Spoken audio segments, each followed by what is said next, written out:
Hey guys, welcome back to All Things Knives. It's your host Fletcher, and today we are doing a long-awaited video by myself personally, but we are doing a review of the BGM Knives Javelin. Alright, so you guys know how these videos normally start. Let's get into, well, first let's get into materials. We've got natural JG10, okay, M4 blade steel at 62 to 63. Looks like it's about I think that's about 0.12 stock, 0.012. And then let's get into weight. We'll do it with the sheath on and off.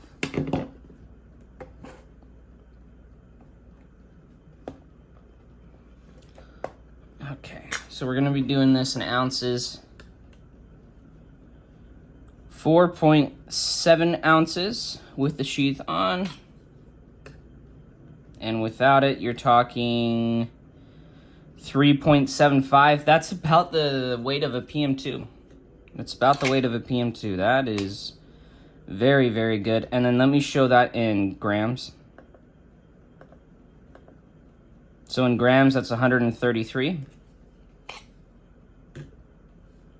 and 106 without the sheath on. Okay. Going back to ounces, and then we're going to compare it to some other models like usual. So Spyderco Mule Team with the G10 handles. This is my Magna Cut Mule Team. As you see, it's got some use on it. All right, so let's see what this guy is in its sheath. 7.23, but it's about 5 ounces without. 4.83 width. Okay, so it's lighter than a Spyderco Mule Team with its sheath. We have the Rat 3, 6.225. Oh, put the handle there. And 4.7 width. So that's funny. The Javelin with its sheath, smooth these down a little bit for you guys, is as heavy as the Rat 3. Now we have the SC Azula 2. Let's see. That's 5.11. Knife itself, 3.13. So it's slightly heavier than the Azula 2 with the micarta handles. And then we're bringing out another BGM knife. This is the full-size spade. It's 6.71 with the sheath on at about, I'd say that's about either 0.18, I think, for the blade stock, and 5.3. So there you guys go. Spade. Let's get into dimensions on these guys. We're gonna go ahead and put that away.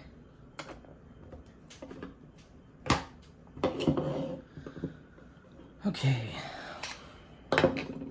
Pairing this guy.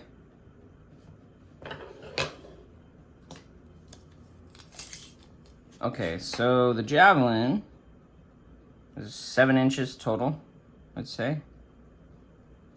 And you got about 3 inches of cutting edge and about 3 3/8 of from end of the handle to the tip.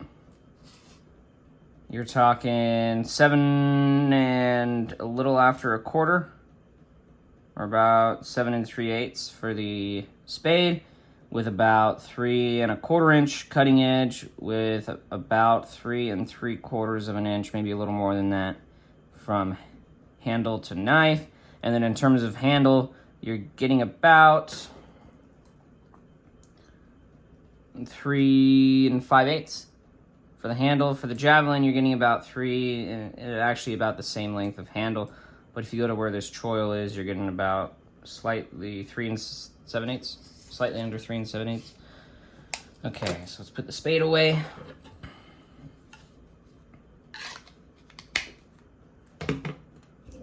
Let's do the Azula. Azula is a fun little fixed blade. So the Azula from tip to butt is 6 5/8. Talking about cutting edge, about slightly under 2 5/8 of an inch. In terms of holdable handle area, I would say from there to there, slightly under, actually around the same handle as this guy. So they'll both be really comfortable in hand, you know. And I'm counting to where this starts too, because that's where my finger touches when I'm holding it. So, okay. Putting the Azula away. Let's do the Rat 3. The Rat 3 is definitely going to be a bigger knife, I think. Yeah. So the Rat 3, from tip to butt, is slightly under 8 inches at about 7 inches and 7/8 of an inch. The actual cutting edge is 3 3/8. The handle, since it does have a choil, I'll go from the choil to the butt, 4 1/2. Now if I go from here to, actually, probably from here to the end, that's about 3 1/2. So definitely I'd use the choil on this guy for about, choil adds about 1 inch. So it is smaller than a Rat 3 in terms of base handle, it is longer, slightly longer. In terms of handle with the choil, it is not. Okay?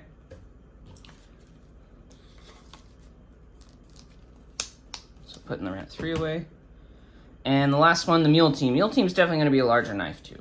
So, okay. So the Mule Team, talking 8 and slightly over 3/4. Just before, I think, 7 and 7/8. The cutting edge is roughly,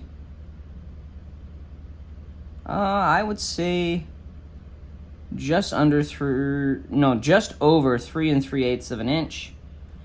See what the Javelin was again. Javelin's like right at 3 inches in terms of cutting edge. So slightly bit more cutting edge on the Mule. Handle's definitely going to be longer too. Handle on the Mule, holdable handle area, 4 inches. So it's got a similar handle length to the Mule. It's just slightly smaller. Definitely give the edge to the BGM knives. It's not as, you know, this is a super aggressive, tacky feel to the G10, which, I mean, is probably amazing when your hands are all slippery. But in terms of an EDC fixed blade, this is really nice to use. And I did do a cardboard cut test with this guy. And so when I was really pushing down, I don't think I got a blister. I'd have to rewatch. If I did, it was very small, because it's just the number of hot spots on this is, if it was hot spots, it would literally be because my hand is just moving over the G10. So it wouldn't be because there's a hot spot. It would be because I literally had to cut 430, I think it was 430 or 460 feet of cardboard. So I was working for a while on it. Okay, so we'll put this guy away.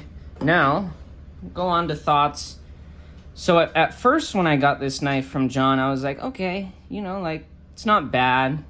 You know, this is definitely going to be usable. It's not going to be a bad experience. And then I started carrying this guy, and I carried it with an Ulti clip, which you can actually see the mark on the Kydex. You see that little, that's from the Ulti clip sitting there. And I would carry it in my pocket. And in terms of just carrying this guy in the pocket, very doable. I mean, it's the same dimension. I mean, because only this mount, or actually no, it was about here is fitting in my pocket, which is totally doable. And then this little bit was sticking up, and then I would just, you know, to pull it out, okay? And his sheath works good. So his sheath is good. Good retention on the sheath. You guys hear that? I'm able to launch it, so you got good positive retention. I'll put that guy off to the corner here. I would definitely do this with a lanyard. This guy with a lanyard. Because it's nice, you can kind of pull it out of the sheath with it, but it also just adds a little extra to hold on to if you do have larger hands. This guy is, you know, more than big enough for my hands. You see some of the handles sticking out. But the lanyard's definitely, not to mention it looks good. but it does serve practical use too. I wasn't sure how the hollow grind on this guy would do, just because up until then I'd mainly just carried full flats. You know, I'm a Spyderco guy, so I like full flats. This knife really made me fall in love with a good hollow grind. I was actually using this to cut strawberries. I was food prepping with it, and man, did it just slice. And this belly, this just simple drop point design that he has, very great for what I do at work. Very slicey. Tough too. You know, sometimes I do ammo boxes, and he leaves the tip a little thicker so that you can do stuff like that with it. So I just, you know, it's glue, so I'm not like I'm like, ugh. You know, I wasn't going to snap the tip. It's just I'd go in, cut the glue, and then pop it up. And it did that phenomenally. And this thing carried really well at work. And I find myself wanting to throw it in my pocket again, or even buy just another one of these. Same kind of blade stock style in another steel. The only thing I would probably do is if I ordered another one, would thin the tip out just a little, just behind the edge a little more. Right here, I think it's at, oh man, it's like 10 thousandths, and then it slowly gets, you know, I think it maintains to about 15 thousandths to about here, and then you're talking like 20, which is Spyderco thickness from the factory. So you're still quite slicey and capable. The choil on this is phenomenal for sharpening. Didn't have a problem getting this bit whatsoever. When I did do the cardboard testing, I don't, actually, because this is here, I don't really think anything got caught in it. I think there were a few times I'd go to cut something and I went too far to the base and something did get caught there. So you could do a smaller choil, but this is still a beautifully made choil that really doesn't get in the way. And the only time it did, I think, was the cardboard test, or occasionally, like one time over a month of carry, that this got in the way.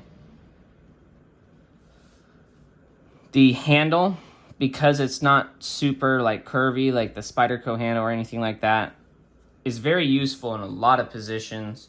You know, if you're having to choke up, because it's just basically like an extension of the hand. And when I did have to do any scraping, because of that flat surface and the flat, basically I could just angle it like this in hand. So it allows for a lot of control. Pinch grips actually aren't that bad. If you did want to do more pinch grips, you could ask John to angle this a little more for you. But very easy to do any push cutting tasks like that. Very lightweight in the pocket. I mean, you guys saw that this knife itself is the same weight as a PM2, and then with the sheath and an ulti-clip, I think I'm still lighter than a Rat 1. So it doesn't, you know, it doesn't take up a whole lot of space in the pocket. Really is a slicer. You know, this type of very tall hollow grind that's not super deep does very well in cutting tasks. Very, very well. This would actually make a really good hunting fixed blade, in the fact that a nice tall hollow grind when you're going through animal material, and actually, not to mention, this is actually quite comfortable here to do a motion like that. If you did something like this in Nitro V, it'd be great, a great hunting fixed blade, easily maintainable, and he does offer that as an option. In terms of an EDC blade, I'd go for a tool steel in this guy, or something, yeah, or Nitro V would be a good everyday carry too, something easy to maintain. But his crew wear I've heard good things about. But this would just be a solid everyday driver if you like carrying a fixed blade. That would be nice and slicey, but not too flimsy to where if you did need to do a more fixed blade tasks with it, get a little rougher, that it could still perform well. And really, if you compared it to something like his spade model, this guy was super thick. I think I've got a thinner one on the way to see how it does. But personally, so far, I think I like the Javelin more than the spade, but I'm going to see how it does in a thinner model. Just because it's a nice, small, lightweight, slicey fixed blade that does just about everything I needed from it. The thicker tip was actually nice going through plastic because I didn't have to worry about it hitting something and chipping. And again, the handle is very comfortable. It seriously was one of those knives that the more I carried it, the more I wanted to buy. I wanted to buy another one. You know, and actually while carrying this, And because I got this, I actually asked John to make me a spade with like thinner blade stock and really thin it out just to see if it was just the way, like the general format that I liked, or if it was specifically the design. But either way, I'd still recommend, if you do get a Javelin, go for the thinner blade stock. G10 handles. I would definitely do the G10. His micarta is good, but his G10 feels... Alright, sorry about that, guys. I got interrupted. My alarm on my phone went off and shut off the video. Definitely do the G10 when you go through him. His G10 feels amazing. So does his micarta, but I think I like the G10 a little more. This is another one in G10. He really does an amazing job with it. The Javelin, if you want a nice, slim, lightweight EDC, I can't recommend it enough. John does amazing work. His prices, too, they're not outrageous, totally affordable. The M4 one that I have, you might have to wait a little bit until you're able to order M4. You might be able to order it if you DM John. I could be wrong. But he did say he was wanting to offer it soon. So if not right now, in a little bit, you'll be able to do the M4. But I think in terms of a nice, slim, work EDC fixed blade, Javelin has my bet. This nice, just straight lines here allow you to basically make it an extension of your hand. You can grip just about anywhere on there. The handle, that one divot is perfect, really kind of locks you in. Really no need for jimping on this knife. I didn't slip whatsoever. Nice big choil so that when you sharpen, nice and thin behind the edge so you're always able to cut. Even when your steel starts to dull, it's fantastic. Fantastic. Love his knives. Can't recommend his work enough. Let me know what your guys' experiences have been with BGM knives. If you have a Javelin, comment down below. Tell me how much you like it. And as always, guys, thank you so much for watching, and stay sharp.